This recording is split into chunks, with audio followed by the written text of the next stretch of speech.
জাতীয় নির্বাচনে আপনাদের এলাকা ঢাকা 13 থেকে সংসদ সদস্য পদপ্রার্থী। আপনাদের সবার কাছে দোয়া চাই।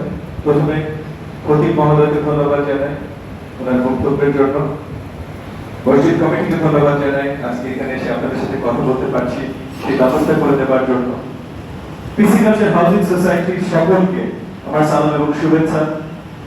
আজকে খতিব মহোদয় বলছিলেন যে দিনের পথে যখন আমরা হাঁটি, পরশ পাথর ছিলেন মহানবী হযরত মুহাম্মদ সাল্লাল্লাহু আলাইহি ওয়াসাল্লাম, ওনার কাছে যেই সান্নিধ্য পেয়েছেন সেই ওই পরশ পাথরের সান্নিধ্যের মতো সে একদম পরিষ্কার হয়ে গেছে। একইভাবে উনি যে পথ দেখে গেছেন, যে দিনের আলো আমাদের দেখে গেছে, আমাদের আলেম ওলামারা যে পথে আমাদেরকে সবসময় শিক্ষা দান করছেন, সেই পথে আজকে আমরা সবাই এখানে আছি। এই দিনের পথে আমরা থেকে আমাদের এলাকার উন্নয়ন হবে না, আমাদের জাতির উন্নয়ন হবে না, আমাদের দেশের উন্নয়ন হবে না, এটা হতে পারে। উনি বলেছেন রাজনীতি যারা করবেন তাদের খেদমতগার হতে হবে। আমরা এসেছি খেদমতের রাজনীতি করবার জন্য, আপনাদের অভিভাবক হতে না, আপনাদের কর্মী হতে।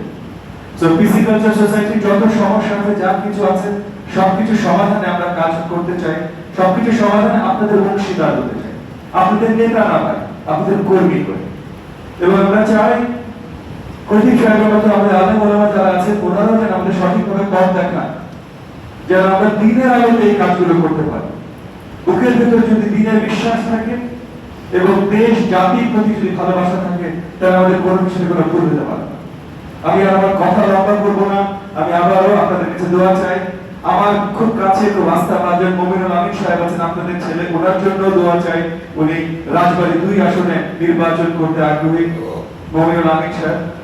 আর শেষ করবার আগে বলছি, পিসি কালচার হাউজিং সোসাইটির সকলের জন্য, ঢাকা 13 আসনের সকলের জন্য, সমগ্র বাংলাদেশের 18 কোটি নাগরিকের জন্য, এবং আমাদের যারা এই গণতন্ত্রের জন্য নেতৃত্ব দিয়েছেন, বেগম খালেদা জিয়া উনি অসুস্থ আছেন, ওনার অসুস্থতার জন্য, যারা তারেক রহমানের জন্য, এবং জুলাই আন্দোলনে যারা বড় বড় ভূমিকা রেখেছেন সবার জন্য আমরা সবাই মিলে একসাথে দোয়া প্রার্থনা করি। আপনাদের সকলকে অসংখ্য ধন্যবাদ।